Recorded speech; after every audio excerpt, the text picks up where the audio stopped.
Friends, आज हम बात कर रहे हैं टाटा पावर की और साथ में हम बात करेंगे विप्रो लिमिटेड की और साथ में हम डिस्कस करेंगे जीएमएम फोल्डर को। यहाँ पे अगर आप देखोगे तो टाटा पावर में पिछले दिनों काफ़ी ज़्यादा तेजी बनी थी और उसके बाद में स्टॉक में गिरावट शुरू हुई। तो क्या टाटा पावर अब नीचे आने वाला है? क्या यहाँ पे बड़ी गिरावट होने वाली है या फिर जल्द ही यहाँ पे बड़ी तेजी बनेगी? तो यहाँ पे जो गिरावट हो रही है इसके पीछे असली वजह क्या है? क्यों टाटा पावर नीचे आ रहा है? क्या आने वाले समय स्टॉक की प्राइस फिर से 100 के आसपास आने वाली है या फिर स्टॉक जल्द ही 1000 होने वाला है? तो बहुत सारी सवाल है जिनके जवाब जानने की कोशिश करेंगे इस वीडियो के माध्यम से। साथ में कुछ ब्रेकिंग न्यूज है उसको भी डिस्कस करेंगे और क्या इस समय हमें टाटा पावर में इन्वेस्टमेंट करना चाहिए। दूसरी तरफ विप्रो भी बहुत बुरी तरह से नीचे आ रहा है, स्टॉक लगातार गिर रहा है। तो क्या विप्रो लिमिटेड में इस समय एग्जिट हो जाना चाहिए या फिर इस डिप में खरीदारी का मौका तलाशना चाहिए? क्या है आईटी सेक्टर का भविष्य? क्यों ये इतनी बड़ी गिरावट हो रही है और क्या गिरावट के बाद बड़ी तेजी भी आ सकती है? इन सारे सवालों के जवाब मिलेंगे आपको इस वीडियो के माध्यम से। यहाँ पे कुछ अपडेट है जिनको डिस्कस करेंगे। साथ में हम जीएमएम फोल्डर को डिस्कस करेंगे। जीएमएम फोल्डर बहुत ही मजबूत कंपनी है, इसका जो पोर्टफोलियो इतना मजबूत है, साथ में जिस सेक्टर में कंपनी काम कर रही है उसमें इसकी मोनोपोली का बिजनेस है और इसी वजह इसकी प्राइस लगातार बढ़ रही है। तो स्टॉक की प्राइस कहां तक जा सकती है? लगातार आपको बोनस देने वाली कंपनी है, डिविडेंड देने वाली कंपनी है, क्या इसमें हमें दाव लगाना चाहिए? क्या आने वाले समय में ये हमें मल्टी बैग रिटर्न दे सकता है? इन सारे सवालों के जवाब आपको इस वीडियो के माध्यम से मिल जाएंगे। लेकिन फ्रेंड, उससे पहले अगर आप पहली बार हमारे चैनल पे आए तो चैनल को सब्सक्राइब कर दीजिए, एक बेल आइकन दबा दीजिए ताकि जब भी नया वीडियो बने पहला नोटिफिकेशन आपको मिले। वीडियो पसंद आए तो लाइक शेयर जरूर कीजिए। चलो फ्रेंड्स, वीडियो स्टार्ट करते हैं। मैं हूं आपका दोस्त एस बी दवे और हमारे अपने चैनल ऑनलाइन कमाई में आपका बहुत बहुत स्वागत है। सबसे पहले बाजार की बात करें तो आज बाजार में नरमी है।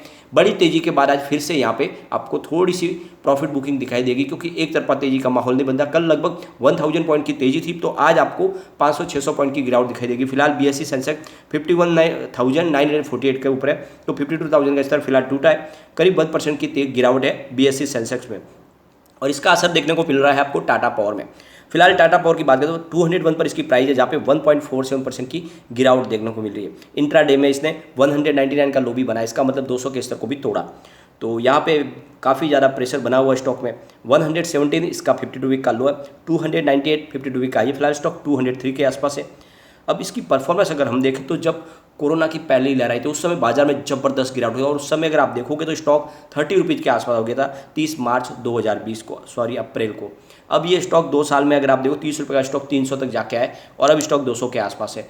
तो बड़ी तेजी बनी थी, उसके बाद में थोड़ी प्रॉफिट बुकिंग तो लाजमी है। काफ़ी बड़े फंड हाउस ने यहाँ पर इन्वेस्टमेंट भी किया है, तो वहीं पर आपको प्रॉफिट बुकिंग दिखाई दे रही है। लेकिन ये स्टॉक बहुत मजबूत है, आने वाले समय ये स्टॉक आपको तेजी से आगे जाता हुआ दिखाई देगा और नए हाई बनाएगा। इसके पीछे वजह है इसका सेक्टर। कंपनी नॉन फ्यूजल फ्यूल्स और फॉसिल फ्यूल्स दोनों में काम करती है।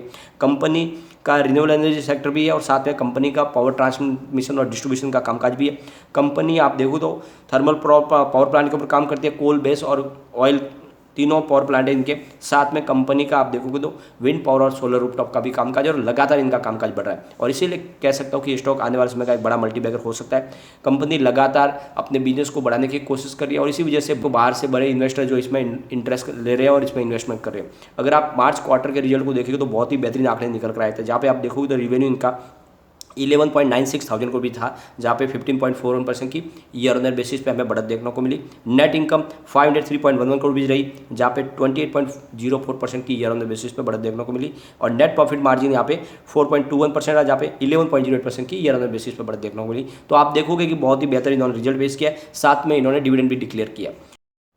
फ्रेंड्स, यहाँ पे एक बड़ी अपडेट निकल के आ रही है। जैसे कि आपको पता ही होगा बहुत सारे डिस्कॉम्स हैं, उनके ऊपर बहुत सारा कर्ज है और ये कर्ज लगातार बढ़ रहा है और वो चुका नहीं पा रहे। तो ऐसे में गवर्नमेंट ने एक बड़ा निर्णय लिया है। अब गवर्नमेंट ने सबसे पावर डिस्ट्रीब्यूशन कंपनियों के लिए ईएमआई स्कीम लॉन्च की है। यानी आप जो पेमेंट है वो एक साथ नहीं चुका पाते तो कोई बात नहीं, आपके लिए ईएमआई बनाई जाएगी। यानी आप थोड़ा थोड़ा करके किस्तों में पेमेंट चुकाएं लेकिन अपना कर्ज पूरा करें। तो उनके लिए ईएमआई का एक ऑप्शन रखा गया जिसमें आप वो ईएमआई के तहत अपना पेमेंट चुका सकते हैं।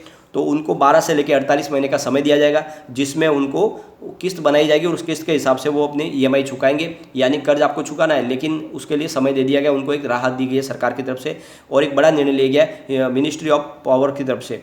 तो ये आप देखोगे एक सरकार की तरफ से बड़ा पॉजिटिव निर्णय लिया गया। सबसे बड़ी बात है यहाँ पे पावर कंपनियों को कम से कम 20,000 करोड़ रुपीज़ का कर्ज चुकाना है, तो बड़ा कर्ज है और इसीलिए ये कर्ज नहीं चुकाया तो पावर कंपनियों को भी प्रॉब्लम हो सकती है। और इसी वजह से अगर आप देखोगे तो इन्होंने इनसे कहा गया है कि आप जल्द से जल्द ये आपका डिस्कॉम है उनको कर्ज चुकाना है, इनका पैसा चुका देना है। फ्रेंड्स यहाँ पे अगर आप देखोगे तो टाटा पावर में आपको जो गिरावट दिखाई दे रही है उसके पीछे वजह है कि एफपीआई की तरफ से पावर सेक्टर में काफ़ी ज़्यादा है जो शेयर बेचे गए, तो उन्होंने करीब 1956 करोड़ रुपीज़ का अपना माल बेचा है, जबकि उन्होंने जो इन्वेस्टमेंट किया वो 899 करोड़ रुपीज़ का। तो इस तरह से जो उनका निवेश की जगह पे उनका जो सेल है वो ज़्यादा है और इसी वजह से आपको यहाँ पे गिरावट दिखाई देगी। तो फिलहाल एफआई बाजार में पूरी बिकवाली कर रहे हैं और हर सेक्टर में कर रहे हैं और इसका असर आपको पावर सेक्टर में भी दिखाई देगा।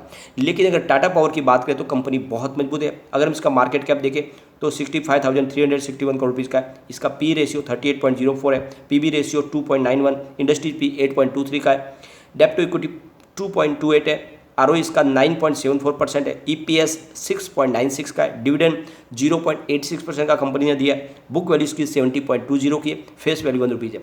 तो इस बार आप देखोगे तो पहले जैसी गिरावट की संभावना कम है। मुझे लगता है कि लगभग आपको थोड़ी और गिरावट दिखाई दे सकती है, लेकिन मुझे अगर ऐसे ही गिरावट का दौर जारी रहा तो 160-70 तक स्टॉक जा सकता है, लेकिन वहाँ से फिर जबरदस्त बाउंस बैक की संभावना बनेगी। तो ऐसे में डिप में खरीदारी का मौका तलाश है।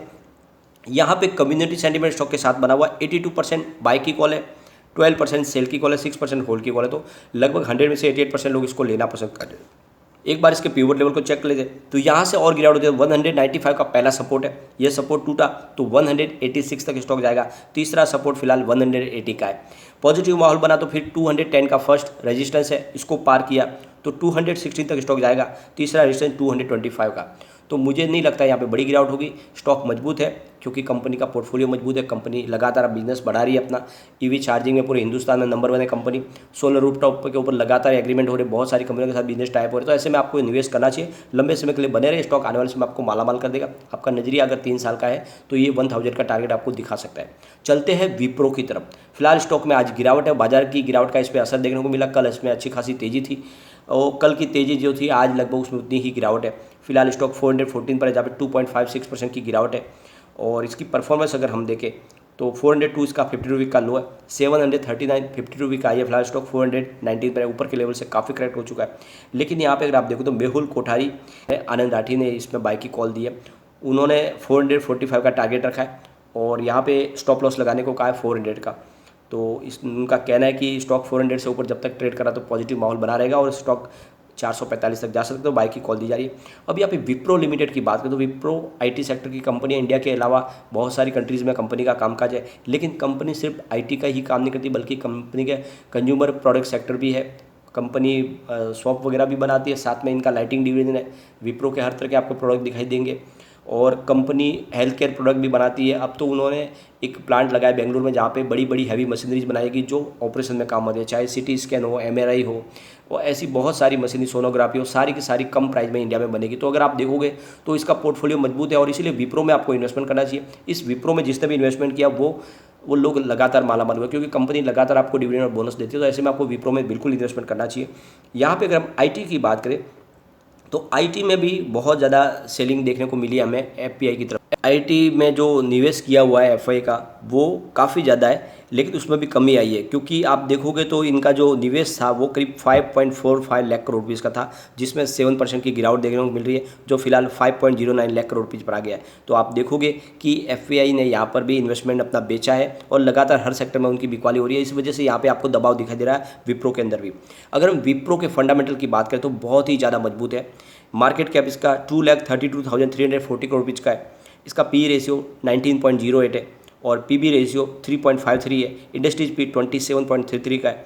डेप्ट टू इक्विटी 0.27 है। आरओई इसका 20.18%, ईपीएस 22.29, डिविडेंड आपको 1.41% का दिया कंपनी ने।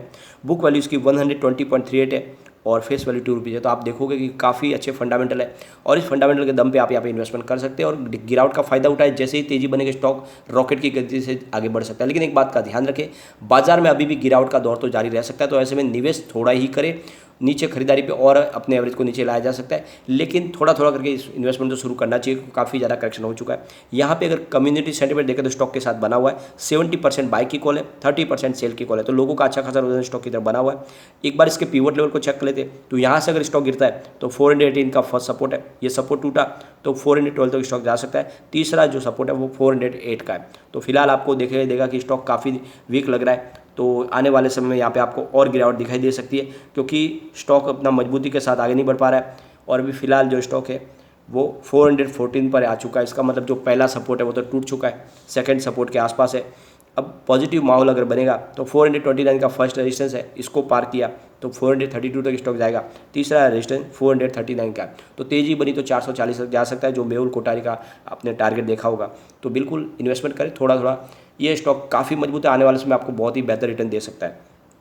चलते हम GMM फोडलर की तरफ। फिलहाल स्टॉक की प्राइस 3974 के आसपास है, जहाँ पे बाजार में भयंकर गिरावट है, उसके बावजूद भी स्टॉक में 0.77% की तेजी है, जबकि बाजार में 600 पॉइंट की गिरावट है। अब इसका सेक्टर ही बहुत ही मजबूत है। GMM फोडलर की बात करें तो ये कंपनी केमिकल सेक्टर के लिए और साथ में फार्मास्यूटिकल सेक्टर्स के लिए बहुत सारे इक्विपमेंट बनाती है, ऐसे इक्विपमेंट जो सिर्फ यही कंपनी बना सकती है, और उसके बगैर केमिकल सेक्टर और फार्मास्यूटिकल सेक्टर में आगे काम बढ़ ही नहीं सकता। तो ऐसे में अगर आप देखोगे तो इसका पोर्टफोलियो बहुत मजबूत है, लगातार बहुत सारे ऐसे इक्विपमेंट बनाती है कंपनी जो इनके निवेश को और कई गुना बढ़ा रहे हैं और कंपनी का कारोबार बढ़ा रहे हैं, और इनका पोर्टफोलियो मजबूत हो रहा है, साथ में इनका रिवेन्यू भी बढ़ रहा है। कंपनी का कारोबार जो देखें तो करीब 13 इनकी मैन्युफैक्चरिंग फैसिलिटीज़ है, तो आप देखोगे कि इनका कामकाज लगातार बढ़ रहा है और इस वजह से यहाँ पे आपको इन्वेस्टमेंट करना चाहिए। तो सबसे बड़ी बात यह है कि इसकी परफॉर्मेंस देखें तो 3770 का इसका 52 वीक का जो लो है और इसका जो हाई है वो 5295 का। तो स्टॉक फिलहाल अपने लो की तरफ ही है, काफ़ी ज़्यादा इसमें गिरावट भी हुई है, लेकिन मुझे लगता है यहाँ से निचले लेवल से खरीदारी शुरू हुई है तो स्टॉक आगे जा सकता है। अगर हम इसके रिजल्ट को देखें Q4 के तो काफ़ी अच्छे आंकड़े निकल रहा है, जहाँ पे रेवेन्यू इनका 699.37 करोड़ रुपीज़ का है, जहाँ पे 52.5% की ईयर ऑन ईयर बेसिस पे बढ़त देखने को मिली। नेट इनकम 16.04 करोड़ रुपीज़ के, जहाँ पे 286.41% की ईयर ऑन ईयर बेसिस पे बढ़त देखने को मिली। डायलूटेड EPS 10.97% है, जहाँ पे 286.27% की ईयर ऑन ईयर बेसिस पे बढ़त देखने को मिली। और यहाँ पे नेट प्रॉफिट मार्जिन की बात करें तो 2.29% रहा है, जहाँ पे 151.65% की ईयर ऑन बेसिस पे बढ़त देखने को मिली। तो आप देख सकते हो कि रिजल्ट बहुत ही बेहतरीन था Q4 का। अब यहाँ पे कंपनी आपको बोनस देने जा रही है और बहुत ही बेहतर तरीके से बोनस कंपनी लगातार आपको देती है। तो इसकी अनाउंसमेंट है 25/5/2022। इसकी एक्स बोनस डेट आपको देखें तो 11/7/2022 है। 11/7 के पहले अगर आपके डीमेट अकाउंट में शेयर है तो आपको बिल्कुल बोनस मिलेगा। रिकॉर्ड डेट इसकी 12/7/2022 है। तो बिल्कुल निवेश करें, आपको GMM फोडलर करीब 2:1 के रेशियो में बोनस देने जा रही है, तो ये बहुत ही शानदार है। इससे पहले इन्होंने 2002 में भी 1:2 के रेशियो में बोनस दिया था, उसके पहले 1989 में बोनस दिया था, फिर 1983 में। तो आप देखोगे लगातार कंपनी आपको बोनस देती है और यहाँ पे आपको इन्वेस्टमेंट करना चाहिए। स्टॉक काफ़ी मजबूत है और आने वाले समय आपके निवेश को कई गुना बढ़ा भी सकता है। एक बार इसके पिवट लेवल को चेक कर लेते हैं। तो यहाँ से अगर स्टॉक गिरेगा तो 3886 का फर्स्ट सपोर्ट है, ये सपोर्ट टूटा तो 3829 तक स्टॉक जाएगा। तीसरा सपोर्ट 3775 का है। ऊपर की तरफ मूव करने पे 3997 का फर्स्ट रेजिस्टेंस है, इसको पार किया तो 4050 की प्राइस देखने को मिलेगी और वहाँ तक पहुँच गए, फिर 4107 तक भी जा सकते हो। बिल्कुल निवेश करें और आपको बोनस भी मिलेगा। लेकिन फ्रेंड, कोई भी इन्वेस्टमेंट करने से पहले अपने फाइनेंशियल एडवाइजर से एक बार ले ले या अपना खुद का रिसर्च करें, क्योंकि मैंने वीडियो आपके एजुकेशनल पर्पज़ के लिए ही बनाया है। वीडियो पसंद आए तो लाइक शेयर जरूर कीजिए और चैनल को सब्सक्राइब कर दीजिए। Thank you.